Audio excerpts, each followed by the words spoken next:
আলাইকুম। আমি আবাদ করি লাল শাক, তারপর হলো ভুট্টা আবাদ করি, ট্যাংকা শাক আবাদ করি, তারপর হলো বাইতা শাক আবাদ করি, ধনিয়া পাতা আবাদ করি, তারপরে মূলা আবাদ করি। আপনারা সবাই এই 10 টাকা করে 5 টাকা করে আড়ি বেশি আপনারা সবাই বেশি বেশি করে লাইট মারবেন আর আমার নিগা সবাই দোয়া করবেন। আসসালামাইকুম।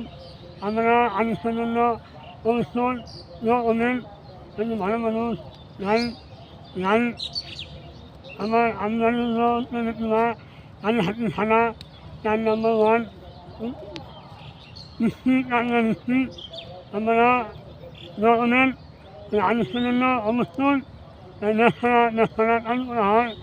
আমরা অনেক উত্তর আমি প্রতি বছর শুরু করে আসসালামাইকুম।